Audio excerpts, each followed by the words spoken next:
Wyoming Territory, 1875. The unforgiving frontier stretched before Beatrice Dawson like an endless canvas of uncertainty. At 21, she had already seen enough hardship to last several lifetimes. The stagecoach lurched violently as it traversed the rutted trail leading toward Cheyenne, each jolt a reminder that she was venturing further from everything she had ever known. "Not much farther now, miss," the driver called back, his voice nearly lost to the thundering hooves and creaking wood. Beatrice smoothed the wrinkles from her faded blue calico dress, tucking a wayward strand of honey-blonde hair behind her ear. Her uncle's letter had promised opportunity in this wild country, a chance to leave behind the shadow of her parents' deaths and the whispers that had followed her through Boston's proper society. But as the endless prairie rolled by, doubt gnawed at her resolve. The frontier was no place for a woman alone. This much she knew with absolute certainty. Out here, solitude was the only defense against heartbreak and betrayal. She had learned that lesson watching her mother wither away from grief after her father's passing. Love was a luxury the frontier did not permit, a weakness that could destroy you when the harsh realities of this untamed land inevitably tore it away. "You'll be fine on your own," she whispered to herself, a mantra repeated countless times during the long journey west. What she needed was security, independence, and the teaching position her uncle had arranged in Cheyenne. What she wanted was to build walls strong enough that no loss could ever reach her heart again. The stagecoach suddenly jerked to a violent halt, throwing Beatrice against the opposite seat. "What's happening?" she called out, steadying herself. The driver's panicked voice cut through her confusion. "Road agents. Stay inside, miss." Her heart hammered against her ribs as rough voices shouted commands outside. This was precisely why the frontier terrified her, lawlessness lurking around every bend. The door wrenched open, revealing a weathered man with a bandana covering his face and a revolver aimed directly at her. "Out. Now." His eyes narrowed with dangerous intent. Beatrice clutched her small valise to her chest and stepped down onto the dusty road, legs trembling. 3 masked men surrounded the coach, while the driver and shotgun messenger stood with their hands raised. "Look what we got here," the bandit sneered, grabbing her arm. Quite the pretty little. The crack of a rifle shot split the air. The bandit's hat flew from his head as he dropped to the ground, scrambling for cover. "That was a warning," called a deep, commanding voice from the ridgeline. "The next one won't be." 2 riders appeared on the horizon, silhouetted against the setting sun. The bandits returned fire, bullets kicking up dirt as the newcomers charged down the slope, firing with deadly precision. One outlaw crumpled to the ground, while the others scattered toward their horses tethered in a nearby copse. As gunfire continued to exchange, Beatrice felt a strong hand close around her wrist. She looked up into the bluest eyes she had ever seen, set in a face that couldn't have been more than 25 years old. The young man pulled her behind the stagecoach as bullets whizzed overhead. "Keep down," he instructed, his voice steady despite the chaos. He wore a worn leather vest over a faded blue shirt, a dusty Stetson pushed back on his head revealing sandy brown hair. A silver star glinted on his chest. "Deputy Kent Harrison," he said quickly. "My partner and I were patrolling when we spotted the holdup." Another shot rang out, followed by the sound of retreating hoofbeats. "They're running," called the second rider, an older man who was now checking on the driver and messenger. The young deputy turned his attention back to Beatrice. His face was streaked with trail dust, but his strong jawline and clear eyes gave him a striking handsomeness that caught her off guard. A light stubble darkened his otherwise youthful features. "Are you hurt, miss?" he asked, his gaze searching hers with genuine concern. "No, I don't believe so," she managed, suddenly aware of how tightly she was gripping his arm. He helped her to her feet, keeping a protective stance between her and the direction the bandits had fled. "You're safe now," he said softly, his voice a calm harbor in the storm of violence that had just engulfed her. Those 3 simple words, "You're safe now," resonated through her with unexpected force. How long had it been since she had felt truly safe? The realization startled her, and she quickly withdrew her hand from his, rebuilding the walls she had momentarily allowed to falter. "Thank you, deputy," she said formally, stepping back to create distance. "I am in your debt." Something flickered across his face, disappointment, perhaps, before his professional demeanor returned.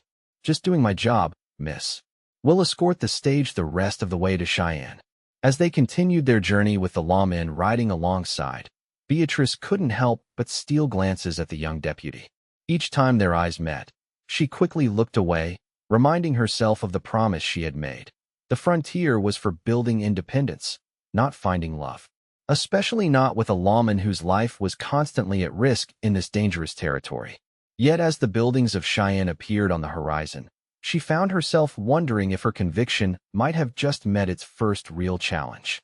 The schoolhouse stood at the edge of Cheyenne, a simple wooden structure that represented everything Beatrice had come west to find: purpose, independence, and above all, safety and solitude.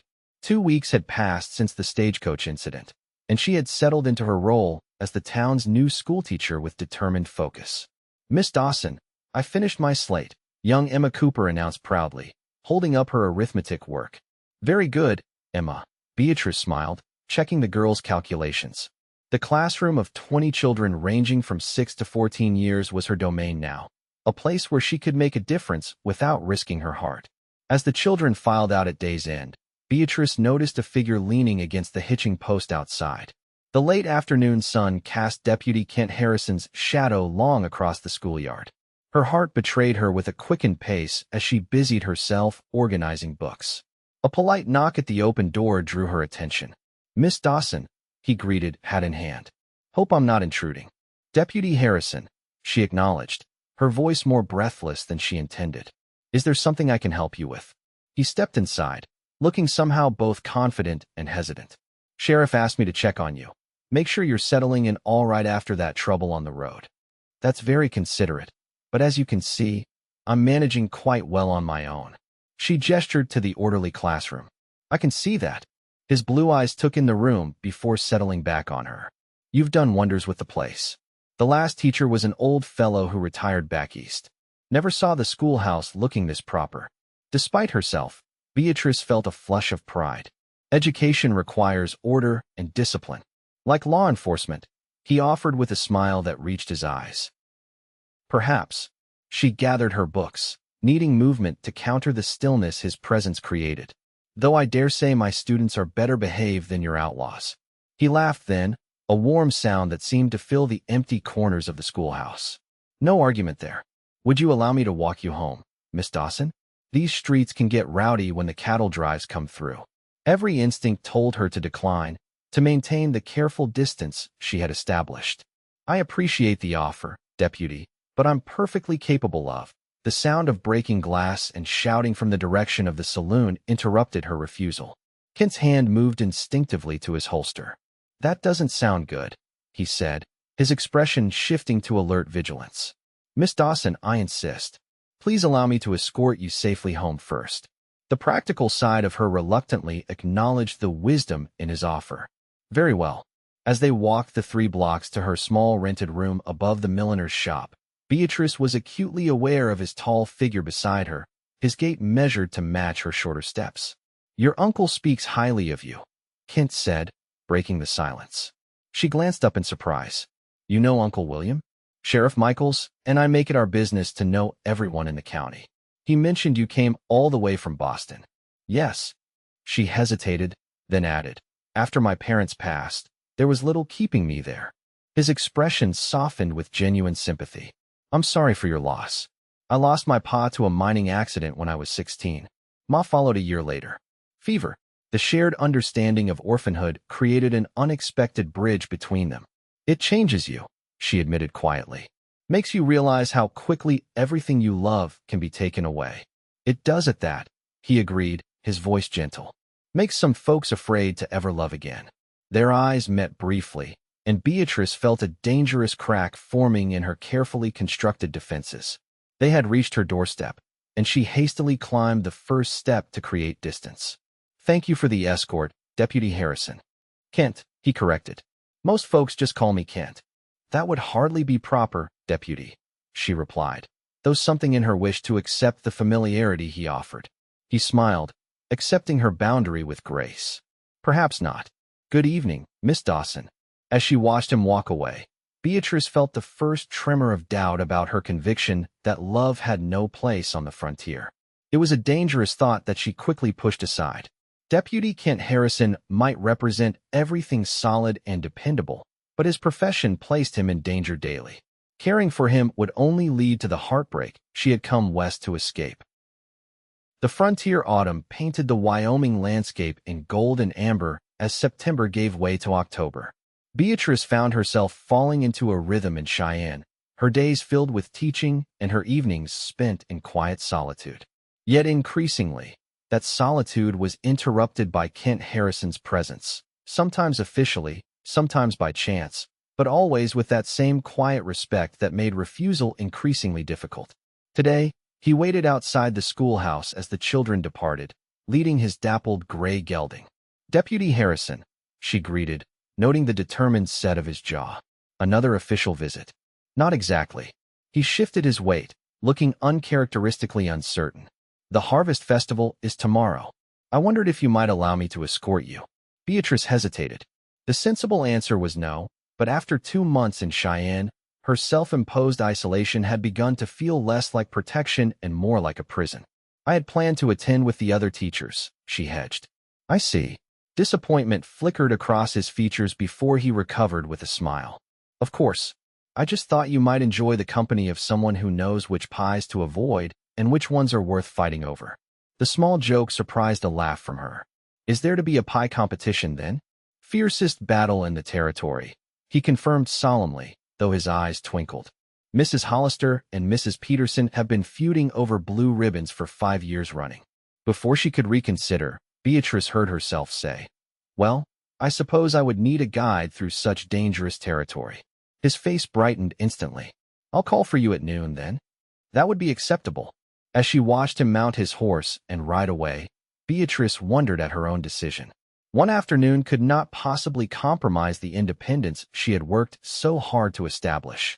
Yet even as she reassured herself, she knew she was taking the first step down a path she had sworn to avoid. The Harvest Festival transformed Cheyenne's main street into a vibrant celebration of frontier bounty. Stalls displaying preserved fruits, vegetables, and handicrafts lined the thoroughfare, while a makeshift dance floor had been erected near the town square. Kent, dressed in a clean shirt and vest, his badge polished to a shine, looked more handsome than any man had a right to. "You look lovely, Miss Dawson," he said when he collected her, his gaze appreciative but respectful of the pale yellow dress she had chosen for the occasion.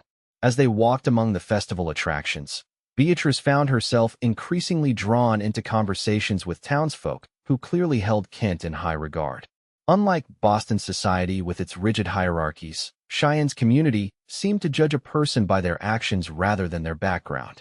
"Kent saved my boy last spring when the creek flooded," Mrs. Thompson told Beatrice, her weathered hand gripping Kent's arm.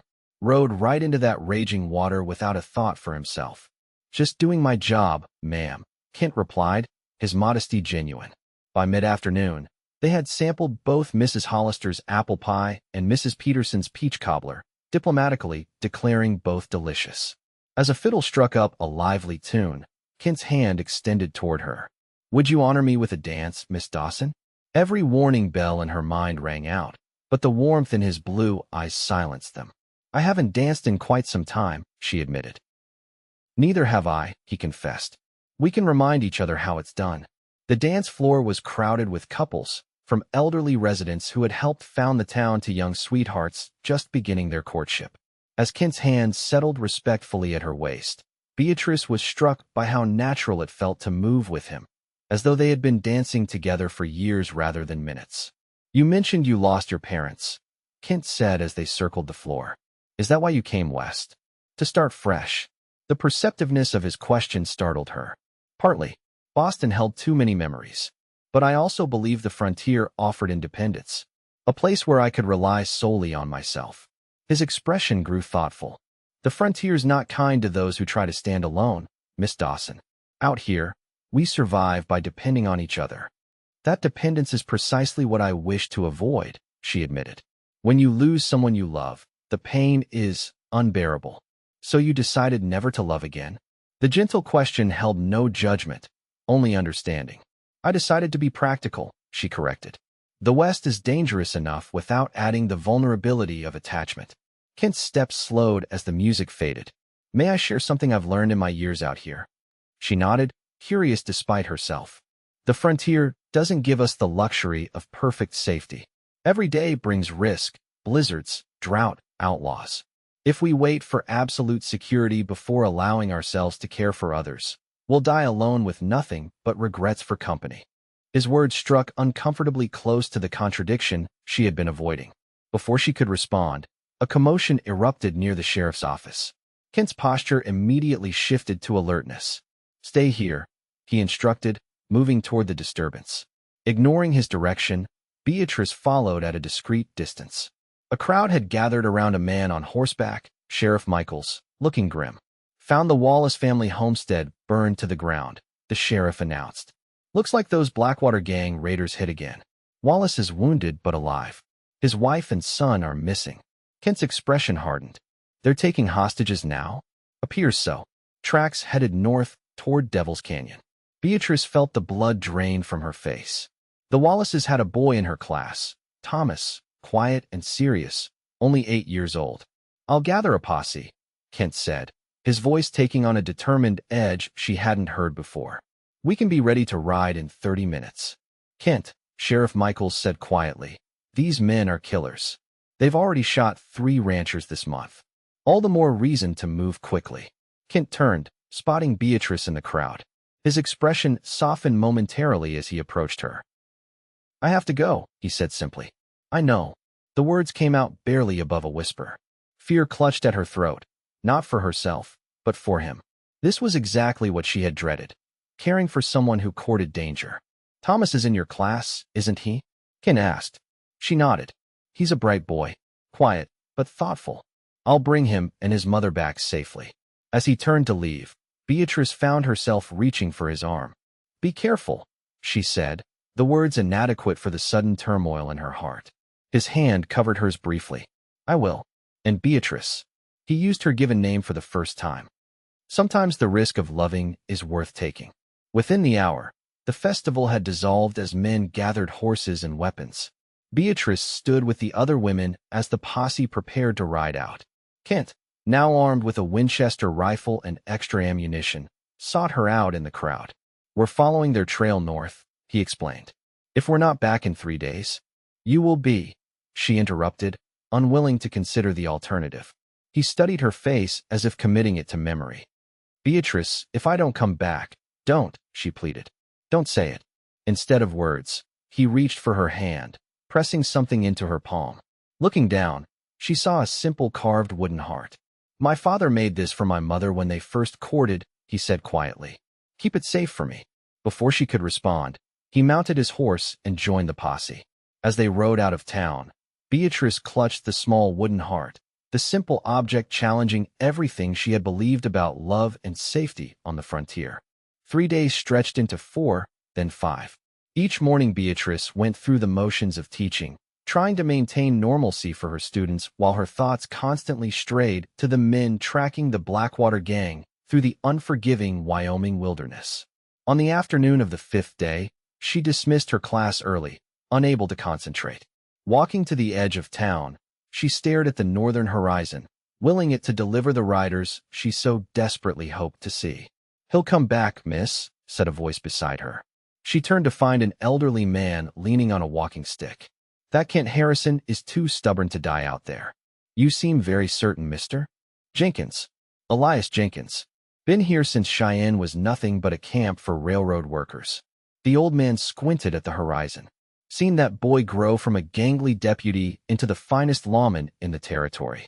He's got something to live for now." "What do you mean?" Beatrice asked, though she feared she already knew.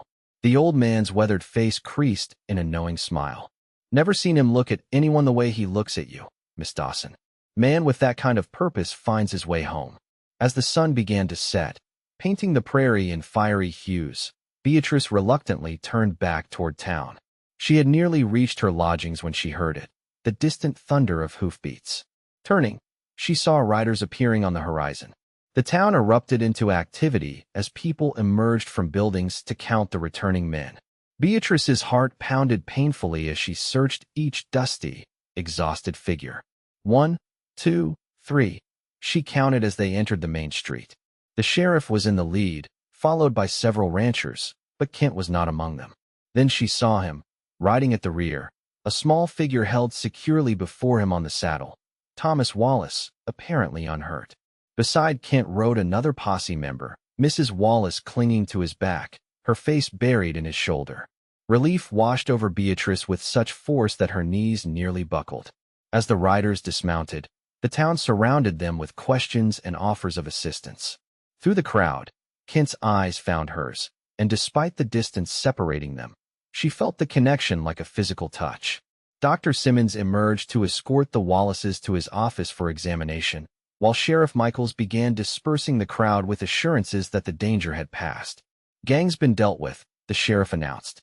"Won't be troubling this county again." As the commotion subsided, Kent made his way to where Beatrice stood rooted in place. His face was gaunt with exhaustion, a healing cut along his cheekbone and dirt embedded in every crease of his clothing. He had never looked more beautiful to her. "You're hurt," she said, reaching toward the cut before catching herself. "It's nothing." His voice was hoarse with fatigue. "We found them holed up in an abandoned mining camp. There was a firefight." He paused, studying her face. "But we got Thomas and his mother out safely. And the outlaws. 2 dead, 3 captured. Sheriffs taking them to Laramie for trial." An uncomfortable silence fell between them, filled with all the things Beatrice had promised herself she would never feel again. Fear, relief, and something far more dangerous that she wasn't ready to name. "I should let you rest," she finally said, taking a step back. "Beatrice." His voice stopped her retreat. "Did you keep it safe?" "The heart." She reached into her pocket, withdrawing the wooden carving. "Of course." He smiled then, the weariness in his face lightening momentarily. "Thank you. It means a great deal to me." "Your father carved it?" she asked, running her finger over the smooth surface. "Yes. He always said my mother was the bravest person he knew, because she risked loving a frontier miner despite knowing she might lose him. When I was younger, I didn't understand what he meant." And now, the question hung between them, weighted with significance. "Now I know that courage isn't the absence of fear," he said quietly. "It's feeling that fear and choosing to love anyway." Beatrice felt tears threatening and blinked them back. "You should rest, Deputy. You've had a difficult journey." He nodded, accepting her retreat with the same patience he had shown since their first meeting. "Good night, Miss Dawson." As he walked away, Beatrice closed her fingers around the wooden heart, feeling its edges press into her palm. For the first time, she allowed herself to acknowledge the truth she had been fighting, that the walls she had built to protect herself were becoming a prison, and that Kent Harrison held the key to her freedom. The school term ended in late November, bringing with it the first heavy snowfall of the season. Cheyenne transformed under a blanket of white, the harsh edges of the frontier town softened by nature's hand. Beatrice had spent the weeks since the posse's return in a state of internal conflict, drawn to Kent's steady presence, yet still afraid to surrender to the feelings growing between them. Their interactions had returned to a careful formality, though she often caught him watching her with an expression that spoke of patience and hope. He no longer sought excuses to walk her home or visit the schoolhouse, respecting the boundaries she maintained. The wooden heart remained in her pocket each day, a constant reminder of what she was denying them both. As she packed her teaching materials for the winter break, a knock at the schoolhouse door drew her attention. Expecting one of her students, she was surprised to find Kent standing there, snowflakes melting on his shoulders. "Deputy Harrison," she greeted him, her pulse quickening traitorously. "What brings you out in this weather?" "Sheriff received a telegram from the territorial governor," he said, removing his hat. "The Blackwater gang trial has concluded. They'll hang after Christmas." "That's good news, I suppose." She set down the books she had been organizing.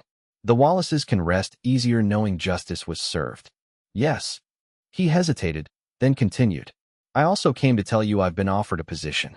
Her heart sank unexpectedly. "You're leaving Cheyenne?" "The governor wants me to lead a new ranger company patrolling the Northern Territory." Pride and uncertainty warred in his expression. "It's an honor, but it sounds like a wonderful opportunity," she interrupted, forcing enthusiasm into her voice while fighting a sudden sense of loss. When would you leave? After New Year's. He studied her face. I haven't accepted yet. Why ever not? She busied herself with straightening papers, avoiding his gaze. Surely it's an advancement in your career. It is. He stepped closer. But there are considerations beyond my career.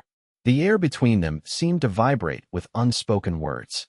Beatrice gathered her courage to look up at him, finding his blue eyes filled with quiet determination. What considerations? She asked softly. You. The single word held such honesty that it stripped away her carefully maintained defenses. I can't accept until I know if there's any chance for us, Beatrice. Can't. She faltered, torn between the safety of isolation and the risk of opening her heart. Your work is dangerous. This new position would be even more so. Yes, he acknowledged simply. I came west to avoid exactly this kind of vulnerability. Her voice trembled slightly. Loving someone who might not come home. He moved closer, close enough that she could see the flecks of gray in his blue eyes. And have you succeeded? Has keeping your distance made you feel safer? The question struck at the heart of her contradiction. All these months of maintaining careful boundaries had not protected her heart. They had merely prevented her from acknowledging what was already true. No, she admitted finally. I fear for you every time you ride out. I count the minutes until you return. The walls I built haven't kept you out, Kent. They've only kept me from admitting how much I've come to care for you. Relief and joy transformed his features. Then let me court you properly, Beatrice. Let me show you that love isn't something to fear, even out here. And the ranger position? She asked, still hesitant. There will be other opportunities. Or perhaps you might consider coming with me, if things between us. He trailed off, clearly not wanting to presume too much. The thought of leaving Cheyenne would have terrified her months ago. Now, she found herself considering it with surprising calmness. I would need to finish the school year. His smile widened at this implicit acceptance of a shared future. Of course, I wouldn't ask you to abandon your students. Standing there in the quiet schoolhouse, snow falling gently outside, Beatrice made her choice. She reached into her pocket and withdrew the wooden heart, holding it out to him. I think you should keep this, she said.